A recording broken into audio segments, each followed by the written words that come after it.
Pagi itu, Susi bangun lebih cepat dari biasanya. Rambutnya masih acak-acakan, tapi wajahnya terlihat tenang. Hidupnya berubah banyak dalam beberapa tahun terakhir.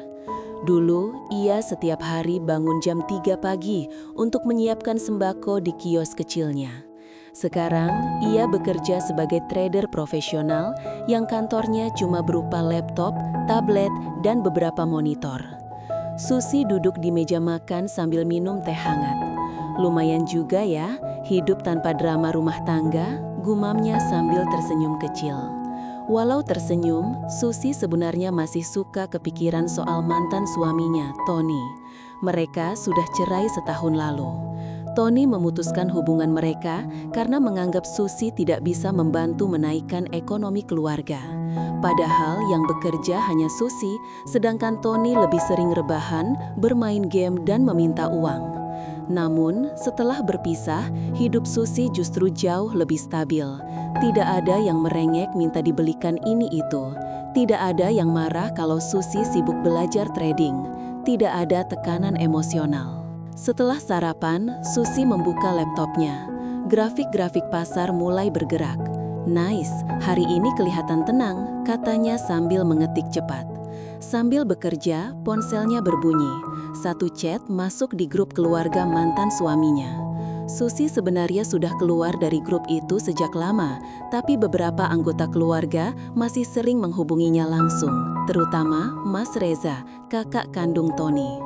Reza mengirim pesan, "Pagi Sus, kamu trading hari ini, semangat ya."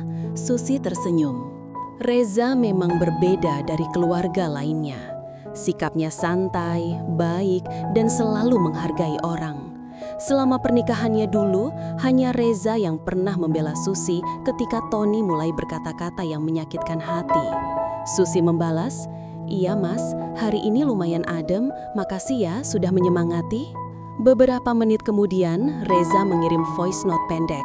"Kalau ada apa-apa bilang ya, aku lagi tidak sibuk." Susi membalas dengan emoji senyum. Walau hubungan mereka tidak pernah lebih dari sekedar kakak ipar dan adik ipar, Susi merasa nyaman bicara dengannya. Reza selalu hadir di saat Susi membutuhkan seseorang untuk sekadar mendengarkan. Setelah selesai trading siang itu, Susi pergi keluar untuk makan siang sendiri. Ia duduk di sebuah kafe dekat taman kota. Sambil menikmati nasi goreng seafood pesanannya, ia membuka berkas-berkas yang baru ia terima beberapa hari lalu. Di dalam map itu tertulis jelas surat warisan. Susi masih kaget setiap kali membacanya. Seorang kerabat jauh yang bahkan tidak terlalu ia kenal meninggalkan warisan besar kepadanya. Sebuah pusat perbelanjaan raksasa di Jawa Timur yang baru saja selesai renovasi. Susi masih belum sepenuhnya percaya. "Seriusan, aku pemilik mal segede itu?" gumamnya. Ia menutup map itu karena mulai merasa gugup sendiri. Dunia bisnis mal jelas bukan dunianya. Selama ini ia hanya berkutat dengan angka dan grafik. Ketika ia hendak pulang, ponselnya kembali berbunyi. Nomor Tony. Susi menghela napas. Selain urusan formal seperti tanda tangan perceraian, mereka jarang kontak. Tapi sekarang Tony menghubunginya lagi. "Tony, kamu sibuk?" Susi memijit pelipisnya. "Susi, ada apa?" "Tony, besok bisa ketemu, ada yang mau kubahas, penting." Nada suaranya terdengar serius. Susi tidak suka perasaan yang muncul. "Susi, besok? Oke, di mana?" "Tony, di kafe biasa." Percakapan selesai. Susi bersandar di kursi mobilnya dan menutup mata sebentar. Baru juga hidup tenang. "Ada apa lagi ini?" katanya pelan. Ia belum tahu pertemuan besok itu akan menjadi awal dari semua masalah yang menunggunya. Keesokan paginya, Susi sudah duduk di kafe yang dimaksud Tony. Ia datang 10 menit lebih awal karena ingin cepat selesai dan balik kerja. Kafe itu tidak terlalu ramai, tapi cukup banyak orang untuk membuat suasana tidak terlalu canggung.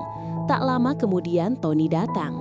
Penampilannya masih sama seperti dulu, kaos polos, jaket tipis, dan gaya duduk yang terkesan santai, tapi sebenarnya penuh rasa ingin mengontrol keadaan. Susi menahan diri untuk tidak memutar bola mata. Tony langsung duduk tanpa permisi. "Kamu kelihatan sibuk banget sekarang," katanya sambil tersenyum tipis. Susi tidak mau basa-basi. "Memang ada apa? Kamu bilang penting?" Tony memainkan sendok di mejanya. "Aku cuma mau tanya kabar. Kamu sekarang katanya sukses ya, trader? Sudah kaya?" Susi mengangkat alis. "Kamu mengajak ketemu cuma buat itu?" "Ya bukan," Tony cepat menjawab. "Aku dengar juga kamu dapat warisan, benar tidak?" Pertanyaan itu membuat Susi bersandar dan menatapnya dengan ekspresi datar. "Siapa yang cerita?" Tony tersenyum miring. "Namanya juga kabar. Kamu tahu sendiri keluarga, pasti ada yang bicara. Kamu sekarang katanya punya mal besar, mal raksasa malah." Susi menutup tasnya pelan. "Itu urusan aku. Kamu bukan suami aku lagi." Tony mencondongkan tubuh. "Kamu jangan halus, Sus. Mana mungkin kamu punya mal? Kamu kan dulu cuma jualan sembako." Susi menghela nafas panjang. Ia mengingat niat awal datang ke sini, menyelesaikan percakapan secepat mungkin. "Ada lagi?" Tony mengangkat bahu. "Aku cuma bilang hati-hatilah. Orang bisa tertawa kalau kamu mengaku-ngaku jadi CEO." Susi menatapnya tanpa berkedip. "Aku tidak mengaku-ngaku." Tony terkikik kecil. "Susi, aku kenal kamu. Kamu bukan tipe yang bisa mengatur perusahaan besar. Jangan bikin malu." Ucapan itu menekan emosi lama yang pernah membuat hari-hari Susi penuh beban. Namun, kali ini ia tidak mau terpancing. "Aku pulang dulu." Susi bangkit berdiri. Tony menahan lengannya sebentar. Tidak kasar, hanya menahan saja. "Kamu berubah ya sekarang, sok banget." Susi menarik tangannya pelan. "Bukan sok, aku cuma tidak mau balik ke masa lalu yang bikin aku stres." Susi berjalan keluar kafe tanpa menoleh. Udara luar terasa jauh lebih melegakan daripada suasana di dalam. Begitu keluar, ponselnya berbunyi. "Reza, Sus, kamu sudah di rumah. Mau ku antar makan siang tidak?" Susi tersenyum kecil, seolah-olah semesta tahu kapan ia butuh seseorang. "Aku masih di luar, Mas. Boleh kok, 15 menit ya aku ke sana." Susi duduk di bangku taman dekat kafe sambil menunggu. Hatinya masih kesal. Tapi ketika melihat mobil Reza berhenti di depannya, ia merasa lebih tenang. Reza turun dari mobil sambil membawa 2 kotak makanan. "Wajahmu kelihatan capek. Kamu ketemu Tony ya?" Susi mengangguk. "Iya, Mas. Dia masih sama saja." Reza duduk di sebelah Susi. Jaraknya cukup dekat, tapi tidak membuat canggung. "Sudah tidak usah diambil hati, kamu itu sudah jauh lebih baik sekarang." Susi menatapnya. "Kadang aku masih kesal saja, Mas. Entah kenapa dia harus bicara yang bikin aku down." Reza mencondongkan tubuh sedikit dan menepuk punggung tangan Susi. Sentuhan hangat itu membuat Susi kaget, tapi tidak menjauh. "Kamu itu kuat, Sus. Aku tahu banget dari dulu." Reza tersenyum hangat. "Kalau kamu butuh tempat cerita, aku ada." Susi mengangguk pelan. "Makasih ya, Mas." Mereka makan siang sambil mengobrol santai. Ada momen ketika Reza membantu mengambilkan tisu dan tangan mereka bersentuhan.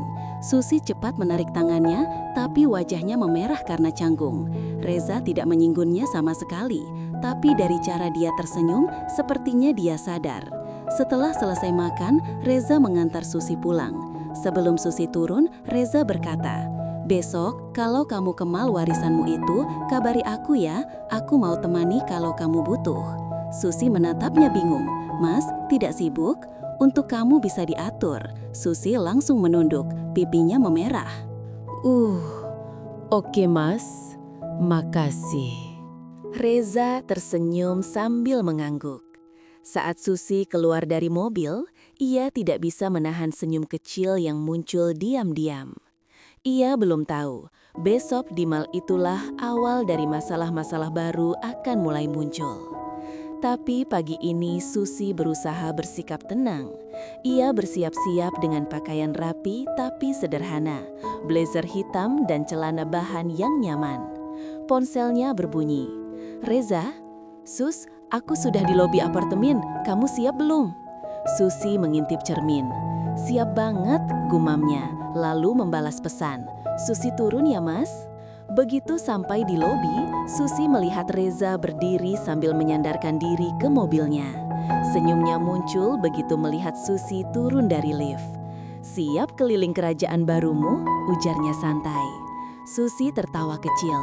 "Jangan ngomong gitu, aku deg-degan." Reza membuka pintu mobil untuknya. "Tenang, ada aku kok." Kalimat itu sederhana, tapi cukup bikin Susi menunduk malu. Perjalanan ke mal itu berjalan lancar. Mal itu terlihat megah dari kejauhan, lampu-lampu besar, area parkir yang luas, dan bangunan tinggi dengan desain modern. Susi menelan ludah. "Mas, gede banget ya?" Reza melirik. "Iya, kamu sungguh-sungguh jadi pemilik tempat segede ini, Sus. Keren tahu." Susi hanya menghembuskan nafas. "Aku takut aja nanti ada yang menanyakan macam-macam. Kalau ada yang menyebalkan, bilang saja aku, biar aku yang hadapi." Susi tersenyum. Begitu masuk, beberapa staf sudah menunggu. Ada manajer mal, beberapa bagian administrasi, dan staf keuangan. Mereka menyambut sopan dan memberikan kartu akses kepada Susi. "Bu Susi, nanti kami tunjukkan semua fasilitas. Tapi sebelum itu, ada dokumen yang harus Ibu tanda tangani," kata manajer. Susi mengangguk dan mencoba terlihat profesional, walau hatinya berdebar. Mereka berjalan mengelilingi mal. Reza berjalan di samping Susi, kadang menjelaskan hal-hal yang Susi belum mengerti. Sesekali, tangan mereka bersentuhan saat sama-sama menunjuk sesuatu, dan Susi cepat-cepat menarik tangannya sendiri. Reza hanya tersenyum kecil melihatnya. Saat mereka berhenti di lantai 3, seorang pengunjung yang kebetulan lewat berbisik pada temannya. "Itu kayaknya yang mengaku-ngaku pemilik mal deh." Susi kaget. Reza langsung menoleh tajam ke arah dua orang itu. "Hei, itu bukan mengaku-ngaku, dia memang pemiliknya." Dua orang itu langsung diam dan berlalu pergi. Susi memandang Reza dengan perasaan campur aduk. "Mas, kamu tidak perlu gitu." "Perlu, biar mereka tahu kamu bukan main-main." Susi tersenyum tipis. "Makasih." Mereka lalu masuk ruang meeting untuk tanda tangan dokumen. Semuanya berjalan lancar dan tanpa tekanan. Susi mulai merasa lebih percaya diri. Tapi ketika keluar dari ruangan, Susi melihat seseorang yang membuat langkahnya langsung berhenti. Tony. Ia berdiri di dekat eskalator sambil menatap Susi dari kejauhan. Ekspresinya antara terkejut dan tidak percaya. Reza langsung memperhatikan perubahan sikap Susi. "Sus, kamu kenapa?" Susi menelan ludah. "Tony, Mas, dia di sana." Reza langsung berdiri sedikit lebih dekat ke Susi. Seperti refleks ingin melindungi. Tony berjalan mendekat. "Susi, serius kamu kesini? Kamu beneran mengatur mal sebesar ini?" Reza berdiri di depan Susi sedikit, berusaha memberi jarak. "Tony, mau apa lagi?" Tony tidak menjawab Reza dan fokus ke Susi. "Sus, kamu jangan bikin malu. Kamu tuh bukan siapa-siapa. Bagaimana kalau orang-orang lihat kamu sok-sokan di sini?" Susi mengepalkan tangan. "Aku tidak sok, Tony. Ini mal aku resmi." Tony tertawa pelan. "Susi, tolonglah. Kamu dulu jual sembako, sekarang mengaku punya mal. Kamu pikir orang akan percaya?" Susi merasakan dadanya sesak, tapi ia tetap berusaha tenang. Reza memberi isyarat halus pada Susi untuk mundur sedikit, lalu ia melangkah ke depan. "Tony, kamu jangan ganggu dia. Kalau mau bicara, hargai orang. Susi punya hak sepenuhnya atas mal ini." Tony mendengus. "Kamu belain dia terus? Serius?" Reza menatap Tony tanpa mundur.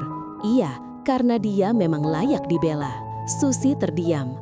Kata-kata itu terasa menghangatkan, bahkan membuatnya sedikit bingung. Tony menggeleng-geleng kepala dan akhirnya pergi sambil menggumamkan sesuatu yang tidak jelas. Susi menghela napas berat. "Mas, makasih banget." Reza menatap Susi dengan lembut. "Aku selalu ada di pihakmu." Susi menunduk malu dan tanpa sadar memegang lengan Reza sebentar. "Mas, boleh temani aku keliling lagi? Aku tidak mau sendirian." Reza tersenyum. "Boleh, bahkan kalau kamu mau seharian di sini, aku temani." Susi menoleh ke lantai bawah tempat Tony tadi berdiri. Ia belum sadar. Kejadian barusan baru pemanasan dari masalah yang bakal jauh lebih besar. Selesai keliling mall, Susi dan Reza menuju ruang administrasi untuk melihat laporan keuangan singkat. Manajer memberikan beberapa berkas, tapi ekspresi wajahnya terlihat ragu. "Bu Susi, ada hal yang harus Ibu tahu," katanya pelan. Susi langsung tegang. "Ada apa, Pak?" Manajer itu menarik nafas. "Beberapa waktu sebelum mal diwariskan ke Ibu, ada pengajuan dana operasional yang jumlahnya sangat besar, tapi datanya hilang." Susi dan Reza saling menatap. "Hilang bagaimana?" tanya Reza cepat. "Dokumen aslinya tidak ada. Kopinya juga tidak ditemukan. Dana itu sempat ditarik oleh seseorang, tapi pihak bank bilang berkasnya belum lengkap, jadi pencairannya ditahan." Susi merasakan perutnya mual. "Siapa yang mengajukan?" Manajer itu menggeleng. "Itu dia masalahnya, Bu. Nama pengaju di sistem terhapus." Susi mengerutkan kening. "Kok bisa terhapus? Sistemnya masih lama, Bu. Data bisa rusak kalau tidak diperbaharui. Tapi sepertinya ada yang sengaja mengutak-atik." Reza bersandar di kursi. "Kalau datanya hilang, itu bisa bikin mal terhambat kan?" "Betul, Pak," jawab manajer. "Dan ada satu lagi." Susi langsung menegakkan tubuh. "Apa lagi?" "Kemarin ada orang yang datang dan mengaku sebagai pihak keluarga pemilik sebelumnya. Orang itu bilang mal ini belum seharusnya jadi milik Ibu." Susi langsung tersentak. "Hah? Siapa?" Manajer itu ragu sejenak, lalu berkata pelan. Dia tidak menyebut nama, tapi dia bilang akan melapor kalau Ibu tetap mengaku pemilik mal. Susi menatap Reza dengan wajah panik. "Mas, ini bagaimana? Aku baru juga mulai." Reza memegang tangan Susi di bawah meja. Menenangkan, "Kamu jangan stres dulu. Kita cari tahu satu-satu. Aku bantu." Susi menarik napas panjang. "Tapi kalau orang itu bikin masalah, nama aku bisa jelek. Apalagi Tony sudah bilang aku cuma halu." Reza mendekat sedikit. "Sus, kamu tidak sendirian. Percaya sama aku." Susi mengangguk pelan, tapi hatinya masih tidak tenang.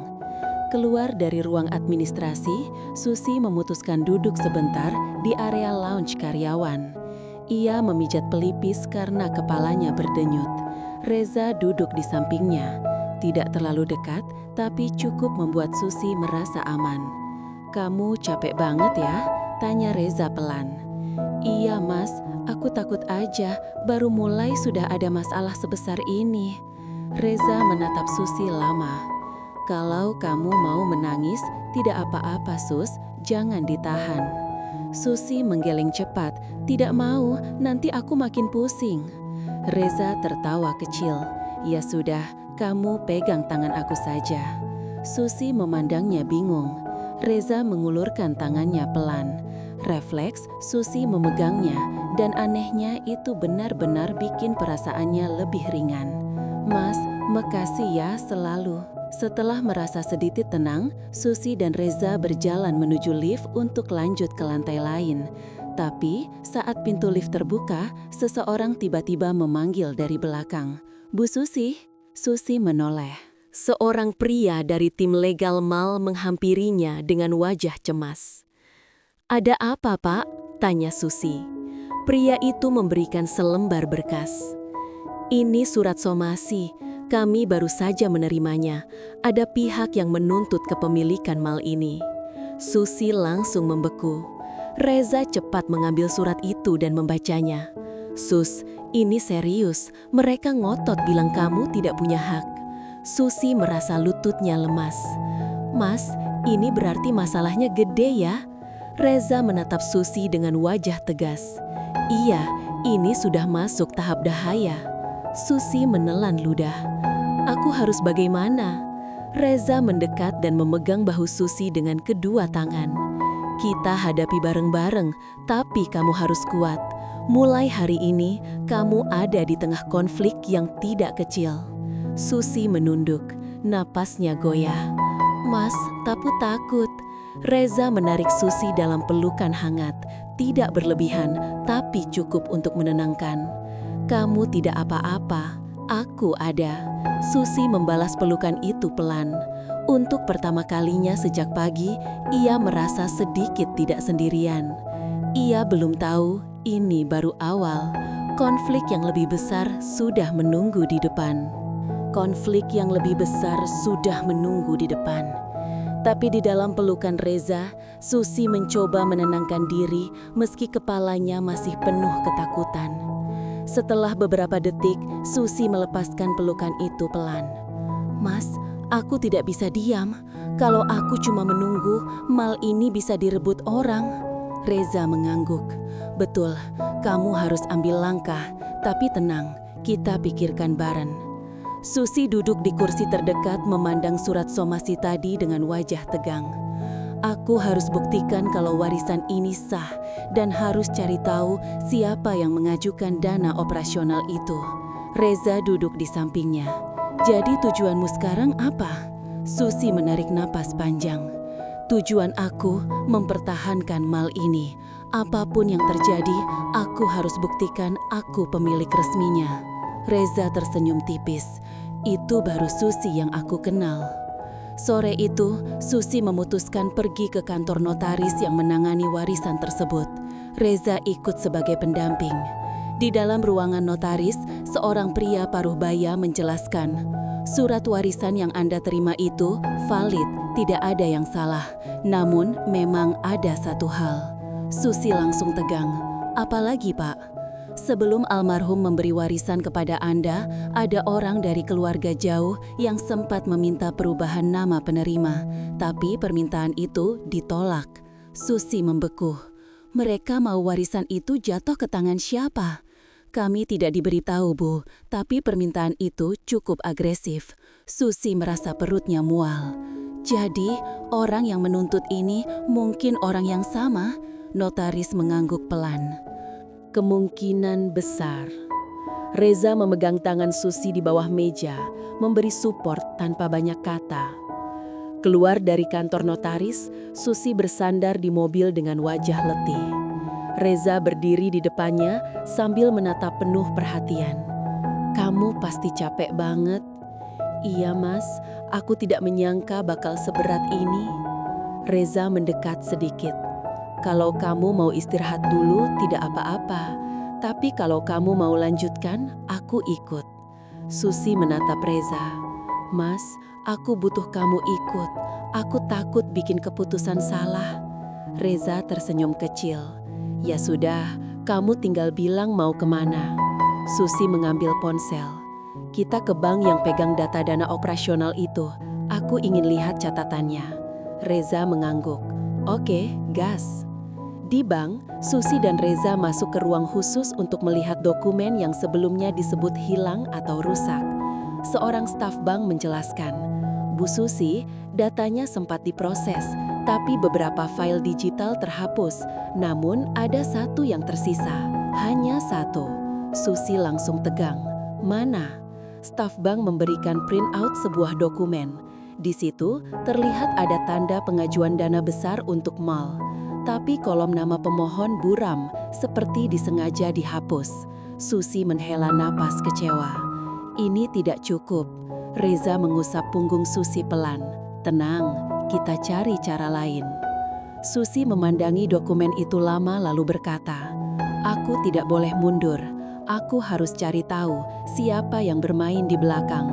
Kalau aku diam, mereka bisa ambil mal ini kapan saja." Reza tersenyum bangga. "Aku suka lihat kamu tegas kayak gini." Susi menunduk malu. "Mas, jangan godain dulu." Reza tertawa kecil. "Tidak godain kok, menyatakan fakta." Susi memegang tangannya spontan hanya beberapa detik lalu melepas lagi. "Mas, makasih sudah menemani aku, benaran." Reza mengangguk. "Selalu." Sebelum pulang, Susi memutuskan mampir ke ruang administrasi mal untuk meminta rekaman CCTV sekitar ruangan keuangan pada hari data hilang. Tapi staf mal berkata, "Bu, rekaman hari itu juga hilang." Susi dan Reza langsung saling menatap. "Kok bisa hilang semua?" tanya Susi. Staf itu terlihat bingung. Kami juga tidak paham, Bu. Rekaman yang lain aman, cuma hari itu yang kosong. Susi memijat pelipis. Ini sudah jelas ada yang sengaja hapus jejak. Reza menurunkan nada suaranya.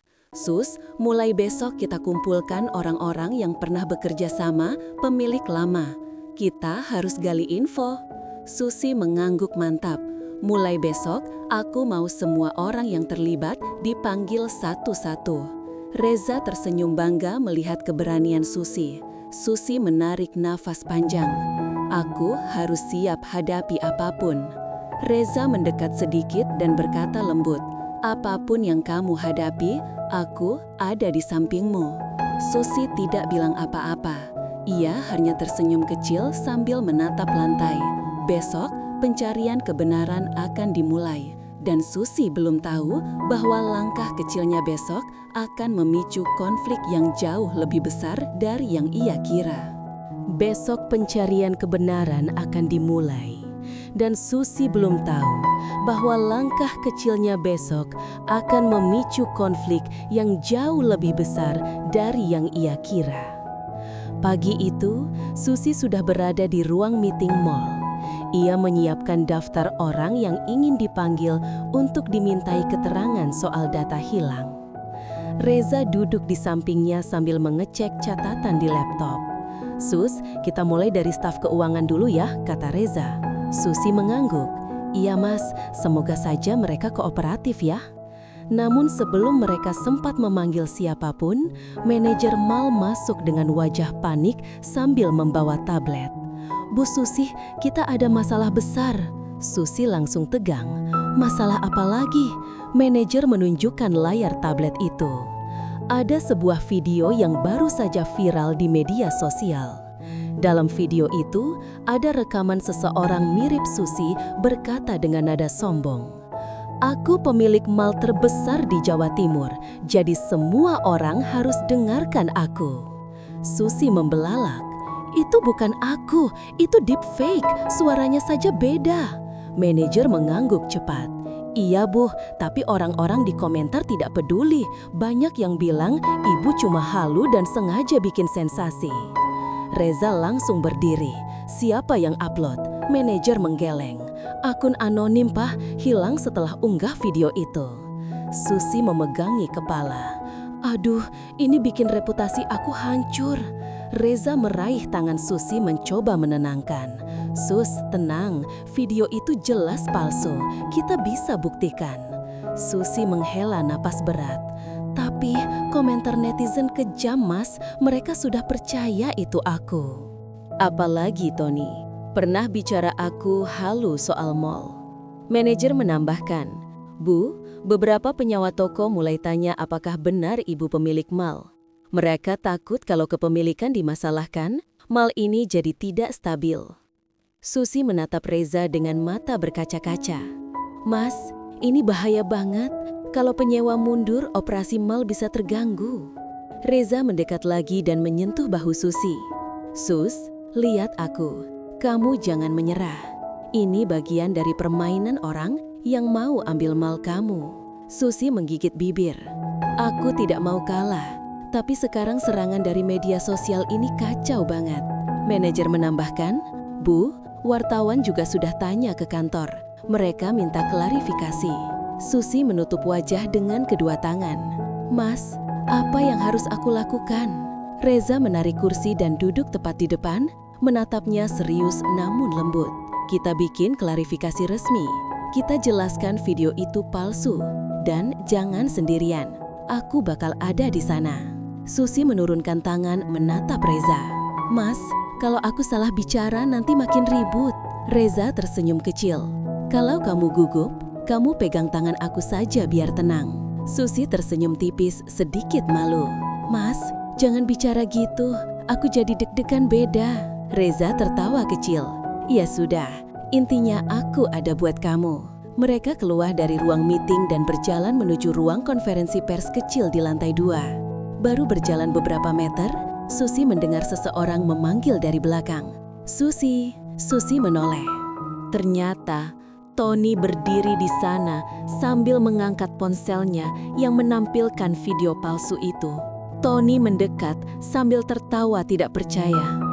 "Susi, beneran deh, kamu ini lucu ya. Mengaku-ngaku punya mall, terus bikin video kayak gini. Kamu mau terkenal ya?"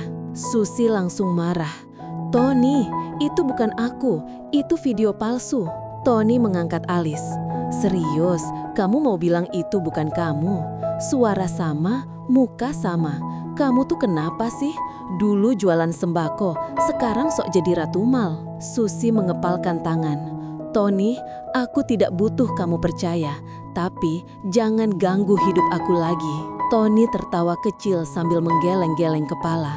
"Kasihan banget kamu, kebanyakan mimpi sampai begini." Reza maju setengah langkah, berdiri lebih dekat ke Susi.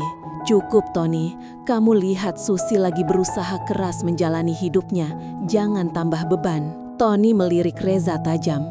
"Kamu belain dia terus, ada apa kalian?" Reza tidak menjawab, hanya berdiri tegas di samping Susi. Susi menarik napas panjang, mencoba meredakan emosi. "Mas, kita pergi saja, tidak ada gunanya bicara sama orang kayak dia." Reza mengangguk dan meraih tangan Susi untuk menuntunnya menjauh. Susi sempat tersentak, tapi tidak menolak. Sentuhan itu justru membuatnya merasa lebih tenang. Saat mereka berjalan pergi, Tony berseru, "Susi, cepat atau lambat, semua orang tahu kamu cuma pura-pura." Susi berhenti sejenak, tapi tidak menolak. Reza menggenggam tangannya lebih erat. "Jangan dengarkan dia," bisiknya. Susi menelan ludah. "Iya, Mas." Mereka melanjutkan langkah menuju ruang konferensi pers. Video palsu baru saja muncul dan Tony jelas makin bahagia melihat kekacauan itu. Susi belum sadar, orang yang mengunggah video itu sebenarnya ada jauh lebih dekat dari yang ia kira. Susi belum sadar. Orang yang mengunggah video itu sebenarnya ada jauh lebih dekat dari yang ia kira. Dan langkahnya menuju ruang konferensi pers membuat semuanya terasa makin berat. Saat mereka masuk ruangan, Susi langsung disambut beberapa staf yang sudah menyiapkan meja dan latar belakang bertuliskan nama mall.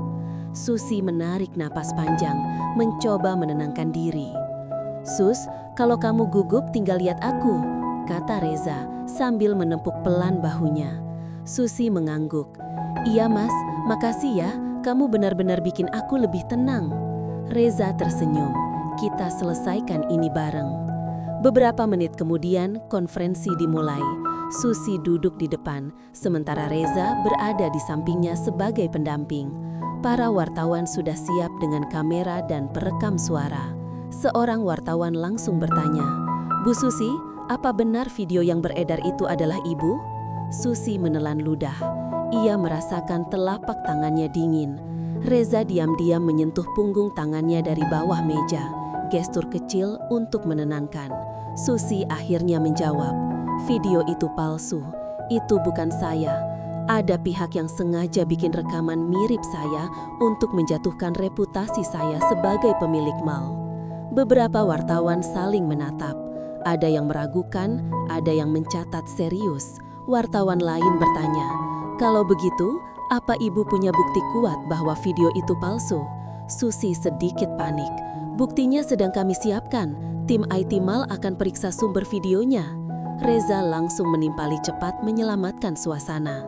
"Benar, kita sudah menghubungi ahli digital forensik. Hasilnya akan kami umumkan secepatnya." Wartawan mengangguk, namun wajah mereka tetap penuh rasa penasaran. Konferensi berlangsung sekitar 20 menit, dan meski Susi sudah berusaha tampil yakin, ia tahu masih banyak yang meragukannya. Setelah semuanya selesai, Susi dan Reza keluar dari ruangan.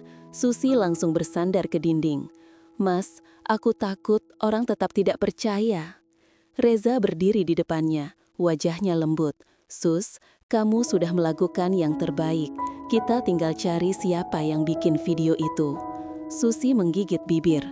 "Aku harus cari biang keladinya secepat mungkin." Reza mengangguk. Kalau begitu, kita bikin tujuan baru. Kita cari pelaku dan kita bongkar motifnya. Tujuan baru? Susi mengulang pelan.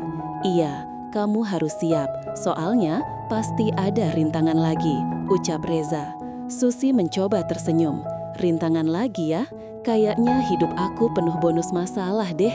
Reza tertawa kecil. Tapi kamu tidak jalan sendirian. Ia mengulurkan tangan. Susi memandang tangan itu beberapa detik sebelum akhirnya menggenggamnya. Rasanya hangat, menenangkan, dan memberi kekuatan. Mas, makasih ya, beneran. Reza menggeleng pelan. Aku cuma ingin kamu berdiri tegak. Kamu pantas. Momen itu berlangsung cukup lama sampai suara seseorang memecah keheningan. Kalian sudah selesai? Susi terkejut dan buru-buru melepas tangan Reza. Yang muncul adalah Lina, staf manajemen yang selama ini terlihat biasa saja. Ia menatap Susi dengan senyum tipis, tapi ada sesuatu yang terasa aneh. Tadi saya lihat konferensinya, kata Lina. Hebat juga ya ibu, bisa tetap tenang walaupun video itu ramai banget dibahas. Susi mengangguk. Iya, terima kasih. Semoga semuanya cepat jelas. Lina menatap Susi tajam beberapa detik, lalu tersenyum kecil. Semoga saja, Bu. Kadang musuh itu justru datang dari tempat yang kita tidak sangka. Susi dan Reza saling melirik. Ada sesuatu yang janggal dengan cara Lina berbicara. Setelah Lina pergi, Reza mendekat dan berkata pelan, "Sus, kamu merasa aneh juga?" Susi mengangguk perlahan. Iya, aku merasa dia tahu lebih banyak dari yang dia bilang. Reza menatapnya serius. Kalau begitu, mulai besok kita pantau dia. Susi menarik nafas panjang. Tujuan baru, cari siapa dalangnya dan cari tahu kenapa. Reza tersenyum miring. Siap, kita mulai dari Lina. Susi menatap koridor yang mulai sepi. Ia bisa merasakan sesuatu di dalam mal ini bergerak diam-diam, seperti ada yang sengaja menunggu ia lengah. Dan ia belum tahu bahwa apapun yang ia temukan nanti akan jauh lebih besar dari sekadar video palsu. Keesokan harinya, Susi datang lebih pagi ke mal bersama Reza. Mereka berdua sengaja ingin mengamati gerakan Lina dan staf lain sebelum semua orang ramai. Susi memakai hoodie sederhana, tidak ingin terlalu mencolok. Reza mendampinginya sambil membawa tablet berisi data sementara yang sudah dikumpulkan tim kecil mereka. Sus, aku sudah cek beberapa file, kata Reza sambil berjalan. Akses ke data keuangan yang hilang itu pakai akun internal. Susi menatapnya cepat. Akun siapa? Reza menghela napas. Belum jelas. Tapi perangkatnya milik staf dari divisi operasional. Susi langsung teringat Lina. Mas, itu divisinya Lina kan? Iya, jawab Reza pelan. Susi menelan ludah. Berarti kecurigaan kita mungkin benar. Mereka akhirnya berdiri di dekat lorong kantor staf, memperhatikan dari kejauhan. Tak lama kemudian, Lina datang sambil membawa kopi. Ia tampak santai, bahkan sambil humming lagu pelan. Namun, hal yang bikin Susi makin bingung adalah Lina tidak terlihat seperti orang yang menyembunyikan sesuatu. Kok dia kayak tidak ada beban sama sekali ya? Gumam Susi. Reza mengangguk perlahan. Justru itu yang bikin mencurigakan. Mereka memutuskan kembali ke ruang kerja untuk melihat perkembangan analisa digital forensik. Beberapa jam kemudian, Susi duduk gelisah di kursinya. Reza masuk ruangan sambil membawa laptop. Sus, aku dapat laporan dari tim forensik. Susi langsung tegang. Bagaimana? Reza menaruh laptop di depan Susi. Ini hasilnya. Video itu memang palsu. Jelas banget. Frame-nya diedit, suaranya pakai teknologi AI. Dan bagus dong kalau terbukti palsu, potong Susi cepat. Reza menatapnya serius. Iya, tapi ini masalahnya. Asalnya video ini dari server internal mall. Susi mematung. Apa maksudnya? Ada orang di mal sendiri yang bikin? Bukan cuma bikin, lanjut Reza, tapi juga pakai jaringan kantor buat upload. Susi mundur sedikit dari kursinya. Ya ampun, ini sudah bahaya banget. Reza menatapnya lembut. "Sus, kamu tidak apa-apa." Susi menarik nafas panjang. "Aku capek, Mas. Kenapa selalu ada saja yang ganggu?" Reza duduk di sampingnya mendekat. "Kamu kuat kok, kita tinggal cari siapa yang akses server saat itu." Susi menatap layar dengan dahi berkerut. "Aku harus tahu siapa yang bermain di belakang." Reza mengangguk. "Tapi kita harus hati-hati. Pelakunya tahu sistem ini dengan baik. Bisa jadi dia sudah siap balasan." Susi menatap Reza dengan mata penuh kecemasan. "Mas, kalau dia bisa bikin video palsu dan hilangkan data, berarti dia bisa bikin mall ini kacau total." Reza memegang bahu Susi sambil menatapnya lebih dekat. "Selama aku di sini, kamu tidak sendirian. Aku bakal bantu kamu sampai tuntas." Susi menunduk sebentar lalu mengangguk pelan. "Mas, makasih, benar-benar makasih." Mereka terdiam beberapa detik, suasananya hangat. Reza ingin menggenggam tangan Susi lagi. Tapi sebelum itu terjadi, seseorang mengetuk pintu. Muncul manajer operasional dengan wajah panik. "Bu Susi, kita punya masalah baru." Susi langsung berdiri, jantung berdebar. "Apalagi?" Manajer menunjukkan ponselnya. "Beberapa penyewa toko minta pertemuan mendadak. Mereka dengar kabar kalau mal ini mau dijual."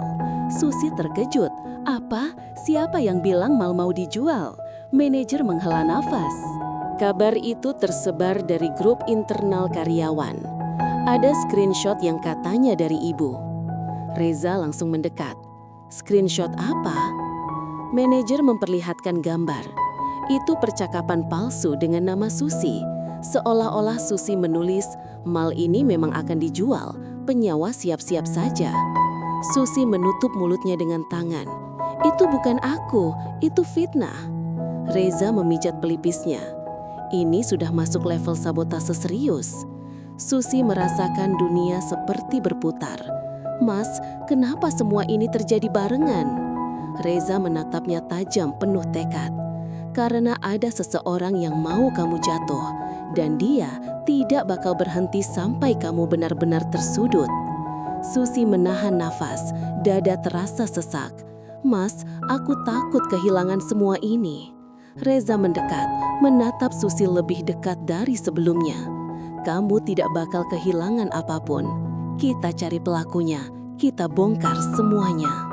Susi menatap mata Reza, dan untuk pertama kalinya sejak masalah muncul, ia merasa sedikit aman.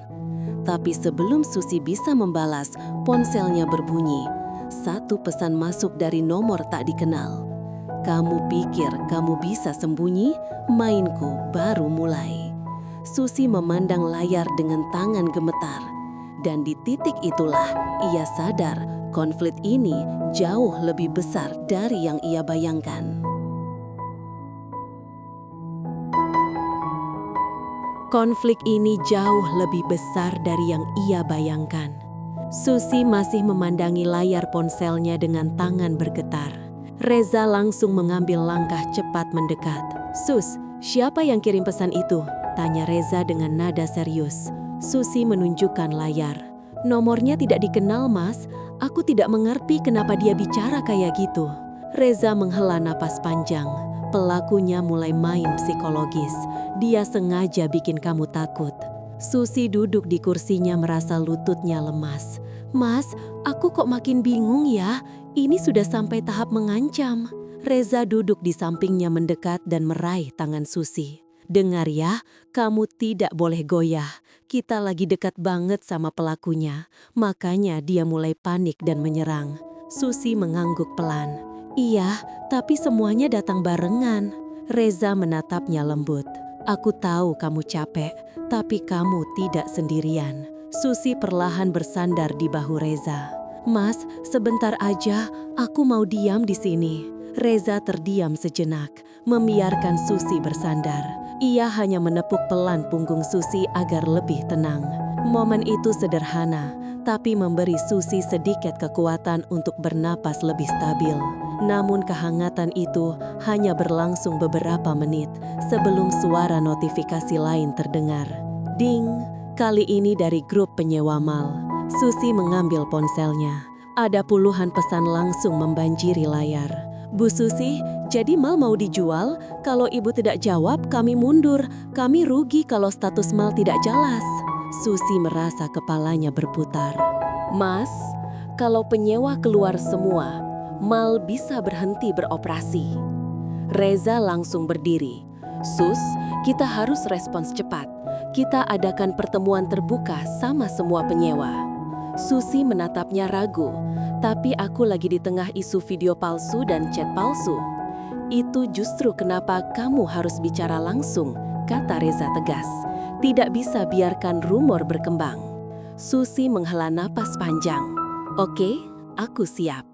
1 jam kemudian, Susi berdiri di depan puluhan penyewa di ruang serbaguna mal. Reza berdiri di sampingnya untuk mendampingi. Susi mencoba tersenyum. Terima kasih sudah datang mendadak ini.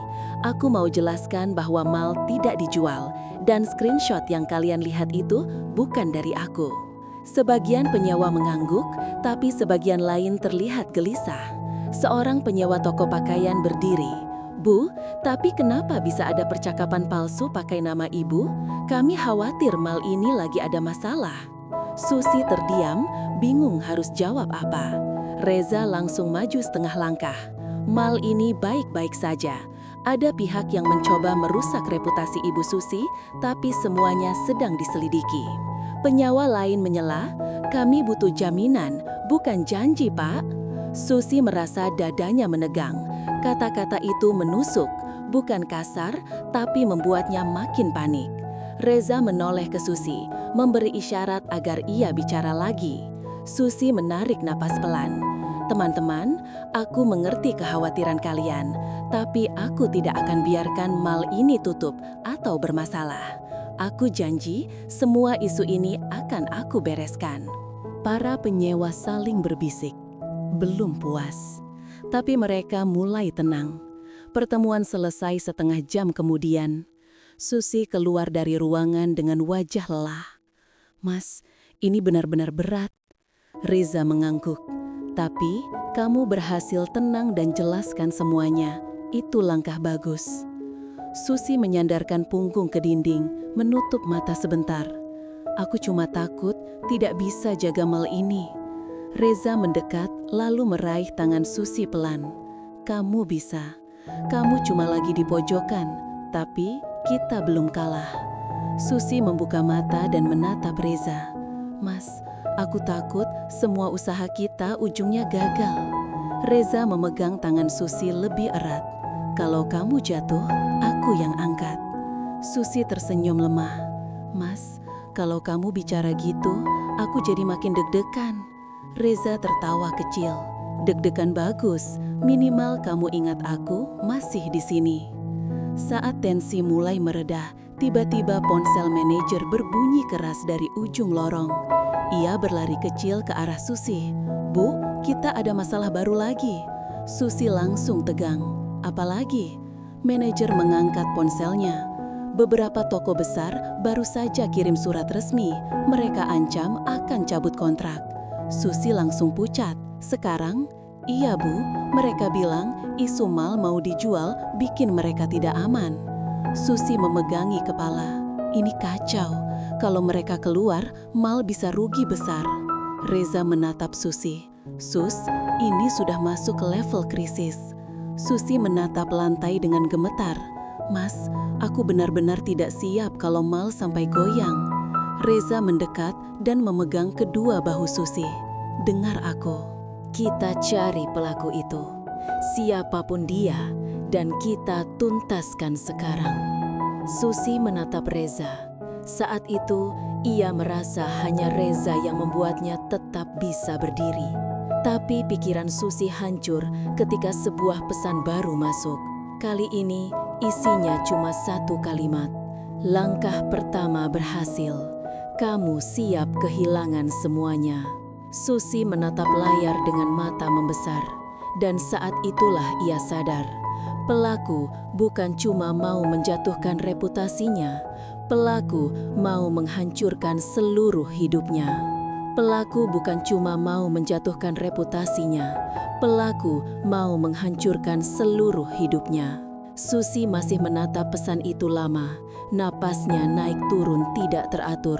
Reza langsung meraih ponsel itu dari tangannya. Sus, kamu harus tenang. Kita tidak bisa mikir jernih kalau kamu panik. Susi menutup wajah dengan kedua tangan. Mas, kalau benar dia bisa bikin penyewa keluar, aku beneran bisa kehilangan mall ini. Reza berdiri di depannya, tangan di pundak Susi. Kita cari cara sekarang. Kita harus fokus cari bukti siapa pelakunya. Susi menggeleng lemah. Mas, aku sudah coba jelaskan ke penyewa, tapi mereka butuh kepastian yang lebih kuat. Reza terdiam beberapa detik, lalu berkata pelan, mungkin kita harus pertimbangkan langkah besar. Susi menatapnya. Langkah apa? Reza menarik napas. Kamu harus buka semua data kepemilikan mall ke publik. Transparansi penuh biar mereka tidak ragu lagi sama kamu. Susi langsung kaget. Mas, itu data rahasia. Itu warisan keluarga. Kalau aku buka, semua orang tahu struktur perusahaan. Bisa disalahgunakan. Aku tahu, jawab Reza. Makanya ini pilihan berat, tapi ini satu-satunya cara untuk menunjukkan kamu bukan pembohong. Susi menghapus air matanya yang mulai turun. Mas, pilihan itu terlalu besar. Reza menatapnya lembut. Aku tahu, tapi lihat situasi sekarang. Pelakunya sudah menyerang dari semua sisi. Kalau kamu tidak ambil langkah berani, kamu bisa kehilangan mall ini. Susi memeluk dirinya sendiri. Bingung harus bagaimana. Mas, aku takut salah pilih. Reza mendekat sedikit dan memegang kedua tangannya. Sus, aku ada di sini. Apapun keputusan kamu, aku dukung. Momen itu begitu dekat, begitu tenang sampai Susi refleks mengeratkan genggaman Reza. Mas, kalau aku buka semuanya, bisa jadi keluarga aku terseret. Orang-orang bakal tanya-tanya soal warisan itu. Reza mengangguk. Iya, tapi pertanyaannya sekarang, kamu lebih takut opini publik atau kehilangan mall yang sudah kamu jaga mati-matian ini? Susi terdiam. Ia tahu jawabannya, tapi sulit mengucapkannya. Beberapa menit kemudian, manajer masuk lagi dengan wajah kacau. Bu, ada berita buruk. Salah satu toko besar sudah mulai pindahan. Susi langsung panik. Sekarang baru dapat surat ancaman tadi. Iya Bu, mereka bilang ingin ambil langkah cepat sebelum mall beneran dijual. Susi memegangi meja hampir kehilangan keseimbangan. Mas, ini makin parah. Reza memegang lengan Susi agar tetap berdiri. Sus, kamu harus tentukan sekarang mau buka data kepemilikan atau tidak. Susi merasa jantungnya berdetak sangat keras. Pilihan 1, buka semua data perusahaan dan ambil resiko besar untuk keluarga. Pilihan 2, tetap tutup data dan menunggu serangan berikutnya yang bisa menghancurkan mall sepenuhnya. Susi memejamkan mata, mencoba berpikir. Mas, aku butuh waktu. Reza mendekat. Sus, kalau kamu butuh waktu, aku paham, tapi penyewa tidak akan menunggu lama. Susi mengangguk menahan air mata. Ia keluar dari ruangan untuk menenangkan diri. Reza mengikuti dari belakang, menjaga jarak agar Susi bisa berpikir, tapi tetap siap kalau dibutuhkan. Susi berjalan ke lantai 3 mall, tempat balkon kaca menghadap area lobi. Ia menatap keramaian yang perlahan menurun karena banyak toko mulai panik. Semua ini baru mulai aku rintis. Masa aku harus kehilangan dalam hitungan hari, gumam Susi. Tak lama Reza berdiri di sampingnya. Sus, katanya pelan. Apapun keputusan kamu, bicara ke aku. Aku tidak mau kamu menanggung ini sendirian. Susi menoleh pelan. Mas, aku bingung. Reza mengulurkan tangan, memintanya mendekat. Susi ragu sejenak, tapi akhirnya bersandar sebentar ke bahu Reza. Momen itu membuatnya sedikit lebih tenang. Reza berkata, kamu kuat, kamu cerdas, kamu bisa ambil keputusan yang paling tepat. Susi menatap ke bawah, melihat mall yang dibangun dengan air mata dan kerja kerasnya. Beberapa detik kemudian, ia akhirnya berkata, Mas, aku punya satu pilihan terakhir. Reza menatapnya serius. Apa itu? Susi menelan ludah. Aku akan buka data semua. Reza terkejut tapi langsung bangga. Sus, itu berani banget. Susi mengangguk kecil. Aku tidak bisa biarkan mall ini tumbang. Ini satu-satunya cara. Namun sebelum mereka bisa bergerak, ponsel Susi berbunyi lagi. Notifikasi email. Susi membuka dan langsung membelalak kaget karena pengirimnya adalah Departemen Pajak Daerah. Subjek email, pemberitahuan pemeriksaan pajak terhadap Mal dan CEO baru. Susi menutup mulutnya. Mas, ini pelakunya. Sekarang menyeret pemerintah buat menyerang aku. Reza menatap layar itu dengan wajah serius. Sus, ini sudah masuk level tertinggi dan kita harus siap. Susi merasa lututnya kembali lemas.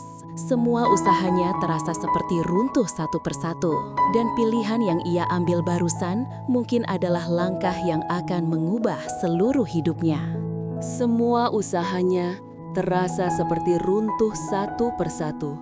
Dan pilihan yang ia ambil barusan mungkin adalah langkah yang akan mengubah seluruh hidupnya. Susi duduk di ruang meeting bersama Reza, manajer, dan tim keuangan.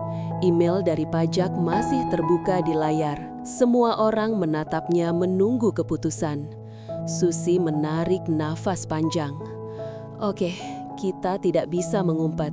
Kita siapkan semua data kepemilikan dan laporan keuangan.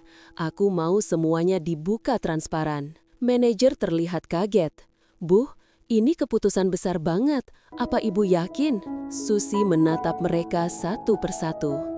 Aku lebih takut kehilangan mall ini dibanding takut dibicarakan orang. Kita harus hadapi semua. Reza tersenyum tipis, bangga. Aku dukung keputusan ini. Susi mengangguk dan mulai memberi instruksi. Tim keuangan, siapkan dokumen kepemilikan mall, histori warisan, dan laporan 3 tahun terakhir. Kita akan serahkan semua ke pihak pajak dan tunjukkan juga ke penyewa. Para penyewa memperhatikan dengan serius. Susi melanjutkan. Dan ini laporan keuangan mall, transparan semua. Aku sengaja buka semuanya supaya kalian tahu aku tidak main-main. Salah satu penyewa yang paling vokal sebelumnya mengambil dokumen itu dan membaca cepat. Beberapa detik kemudian ia mengangguk. Semua terlihat jelas. Ini meyakinkan. Penyewa lain menambahkan, jadi rumor mal mau dijual itu bohong? Susi mengangguk. Semua fitnah. Mereka saling pandang, lalu beberapa orang mulai mengangguk setuju. Kami akan tetap bertahan Bu Susi, kata penyewa pakaian yang sebelumnya paling ragu. Susi menutup mata sebentar, lega. Terima kasih, kalian tidak bakal menyesal. Setelah mereka keluar, Susi duduk di kursi dan menepuk dadanya pelan. Mas, aku lega banget, satu masalah terlewati. Reza duduk di sampingnya. Sus, kamu keren banget barusan. Susi tersenyum lemah. Aku cuma nekat. Reza menatapnya hangat. Nekat kamu itu yang menyelamatkan Mal. Susi tertawa kecil, lalu tiba-tiba berkata, Mas, boleh dekat sini sebentar? Aku masih agak gemetar. Reza bergeser, lalu Susi tanpa pikir panjang menyandarkan kepala di bahu Reza. Reza tidak menolak, sebaliknya ia meraih tangan Susi dan menggenggamnya erat. Sus, kamu sudah jauh lebih kuat dari yang kamu kira, ucap Reza pelan. Susi menghela nafas panjang, merasa nyaman. Mas, terima kasih ya, kalau kamu tidak ada, aku mungkin sudah menyerah. Reza menepuk tangan Susi lembut. Aku janji, aku bakal terus ada. Momen itu berlangsung lama, sampai suara notifikasi ponsel memecah kehangatan. Susi langsung duduk tegak. Satu pesan baru muncul dari pihak pajak. Terima kasih atas data yang dikirim. Kami akan melakukan pemeriksaan langsung besok. Susi menelan ludah. Cepat banget. Reza membaca pesan itu dan berkata, Sus, ini kesempatan kamu menunjukkan semuanya benar. Kamu harus siap ketemu mereka. Susi mengangguk mantap. Oke, besok aku siap. Namun sebelum Susi bisa tenang, manajer muncul sambil membawa amplop coklat. "Bu, ini baru saja datang diantar kurir tanpa nama." Susi membukanya perlahan. Di dalamnya ada satu foto printout, foto CCTV. Seseorang sedang masuk ke ruang server malam hari. Susi membelalakkan mata. "Mas, itu pelakunya." Reza mendekat. "Sus, itu orang yang bikin video palsu dan menyebarkan kabar mal dijual." Susi menatap foto itu lebih dekat. Namun, wajah orang itu tertutup masker dan hoodie. Tapi ada satu hal yang sangat familiar, jam tangan berwarna biru tua. Susi mengenali jam itu, dan ia menutup mulutnya sambil bergumam pelan. "Mas, aku tahu siapa yang punya jam ini." "Mas, aku tahu siapa yang punya jam ini," kata Susi sambil menatap foto itu tanpa berkedip. Reza langsung fokus. "Siapa, Sus?" Susi menelan ludah. "Jam ini punya kakak iparku, Mas Rangga." Reza terdiam sejenak. "Kakak ipar yang selalu bantu kamu itu?" Susi mengangguk pelan. "Iya, Mas, Rangga orangnya baik. Tidak mungkin dia yang bikin masalah ini. Tapi jam ini cuma dia yang punya." Reza duduk di samping Susi. Nada suaranya lembut tapi serius. "Sus, kita tidak bisa langsung menyimpulkan. Bisa saja jamnya mirip atau ada orang lain yang sengaja menyamar." Susi menghela napas panjang. "Iya sih, tapi foto ini bikin aku kepikiran terus." Manajer masuk lagi dengan wajah tegang. "Bu, pihak pajak minta bukti tambahan soal video server yang rusak. Mereka minta rekamannya kalau masih bisa diselamatkan." Susi mengusap wajahnya. "Ya ampun, server aja lagi rusak, rekamannya juga terhapus." Reza berdiri. "Sus, kita harus cari bukti lain. Kita tidak boleh kelihatan panik." Susi mengangguk cepat. "Oke, kita susun semua data yang masih ada, terus jelaskan kronologinya sejujur mungkin." Sore itu, Reza dan Susi bekerja berdua di ruang kerja. Tumpukan berkas berserakan, laptop terbuka di meja, dan suasana penuh tekanan. Susi memijat pelipisnya. "Mas, aku capek banget, rasanya semua menumpuk sekaligus." Reza mendekat dan menatapnya dalam. "Kamu tidak sendiri, kita hadapi bareng." Susi mengangguk dan menaruh tangannya di meja. Reza lalu perlahan-lahan memegang tangan Susi, menggenggamnya. Susi menatap Reza, matanya lembut. "Mas, kalau kamu tidak ada, aku tidak tahu harus bagaimana." Reza tersenyum kecil. "Aku di sini bukan cuma sebagai orang kerja, Sus. Kamu tahu itu?" Susi terpaku sebentar, lalu berdiri dan mendekat. "Mas." Untuk beberapa detik mereka saling menatap tanpa berkata-kata. Reza kemudian menarik Susi pelan ke dalam pelukannya. Susi memejam, merasa aman seketika. Tak lama kemudian, Susi melepaskan pelukan itu pelan-pelan. "Oke, kita lanjut kerja lagi ya. Besok aku harus kuat." "Siap, Bos," jawab Reza sambil tersenyum hangat. Esok harinya, pemeriksaan pajak dimulai. 2 petugas datang membawa map tebal. Susi menyambut mereka dengan tenang meski dadanya berdebar. "Kami ingin melihat dokumen tambahan terkait aktivitas server malam itu," kata salah satu petugas. Susi mengangguk. "Baik, semuanya sudah saya siapkan." Reza dan manajer ikut mengawasi sambil menjaga Susi tetap tenang.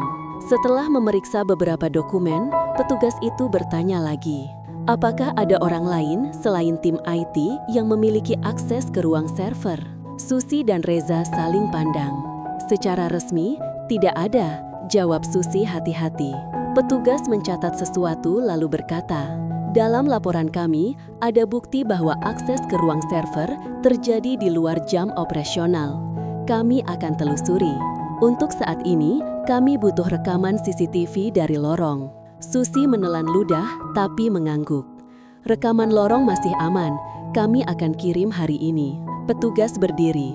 "Baik, pemeriksaan berikutnya akan kami jadwalkan setelah rekaman kami terima." Setelah mereka pergi, Susi akhirnya menjatuhkan diri di kursi sambil menutup wajah. Mas, aku takut banget mereka salah paham. Reza jongkok di depan Susi. Sus, mereka cuma mencari kebenaran. Kamu jujur, mal ini bersih. Kita bakal lewatin semua. Susi terdiam, lalu menunjukkan foto jam tangan lagi.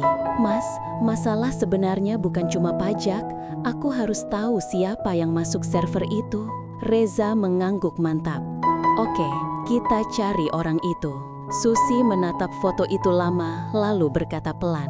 Kalau itu memang Mas Rangga, aku tidak siap buat tahu alasannya.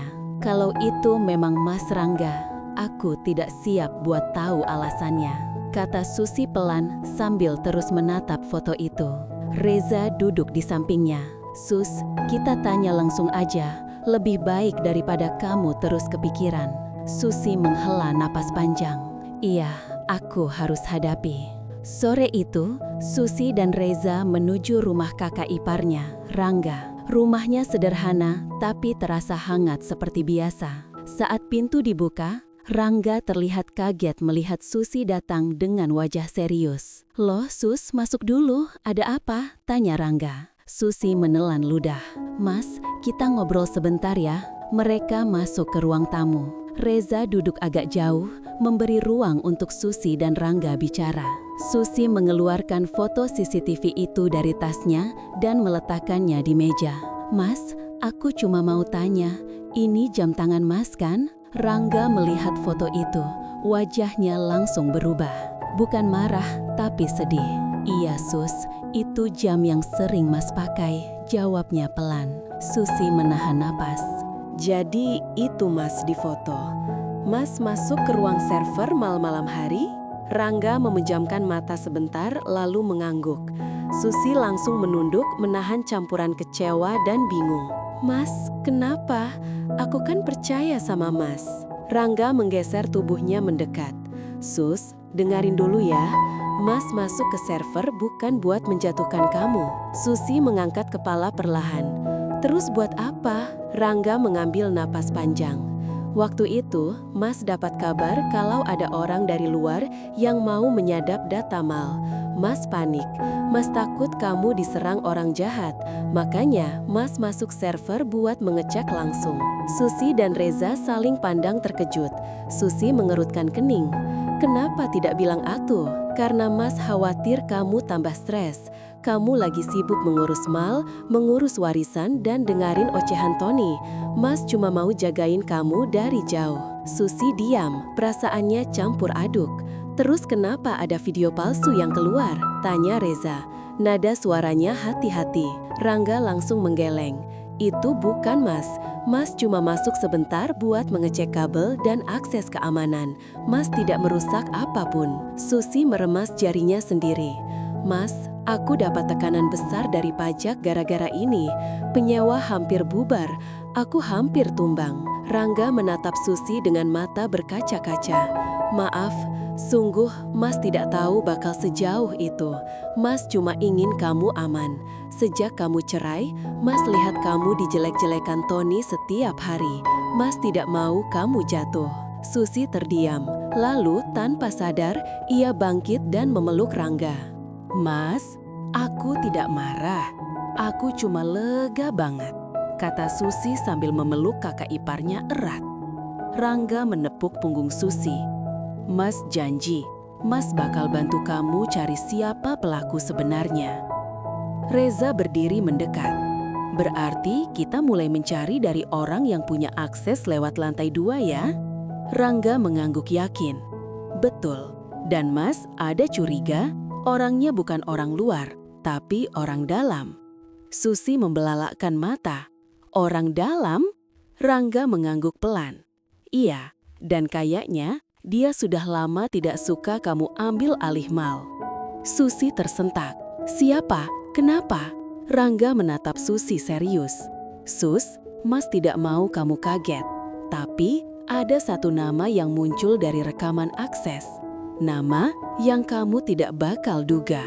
Susi menghela napas berat. Mas, bilang aja, aku siap dengar.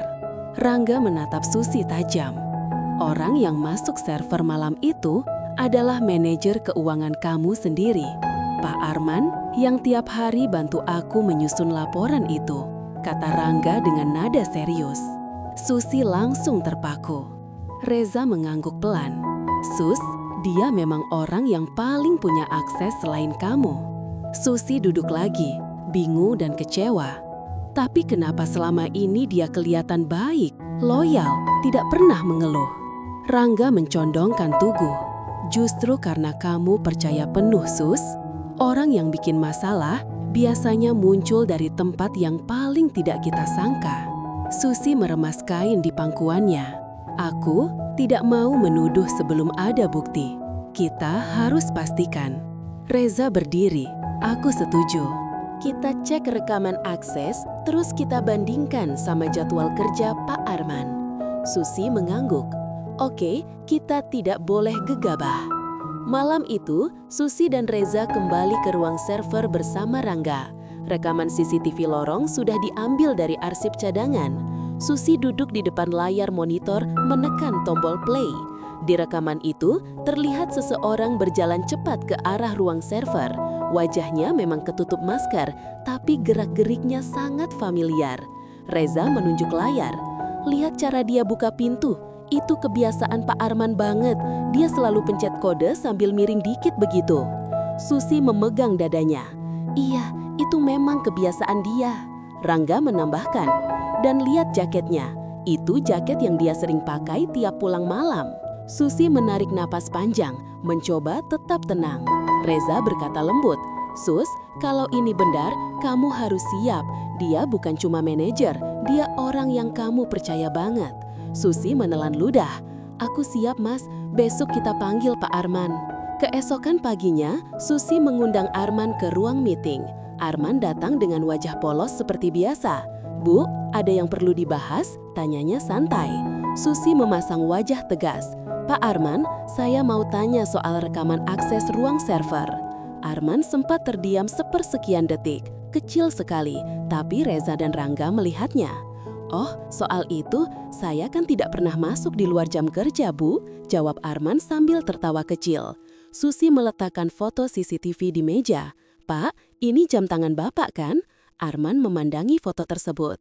Wajahnya langsung menegang, tapi hanya sebentar. Lalu ia memaksakan senyum. Saya tidak yakin itu saya, Bu. Banyak orang punya jam kayak gitu. Susi mencondongkan tubuh. Tapi cuma Bapak yang punya akses ke ruang server malam itu. Arman mulai gelisah. Bu Susi, saya sudah kerja di sini lama. Masa saya mau jahat sama perusahaan sendiri? Rangga berdiri menatap Arman langsung. Kalau memang Bapak tidak salah, kenapa akses server Bapak aktif 3 kali malam itu? Arman mulai berkeringat. Itu mungkin error sistem. Reza menatapnya tanpa berkedip. Jangan mengelak, Pak. Kita punya rekaman lorong yang menunjukkan Bapak masuk. Arman terdiam. Nafasnya mulai berat. Susi akhirnya bicara pelan. Pak Arman, kalau Bapak mau jujur, ini waktu yang tepat. Kenapa Bapak lakukan itu?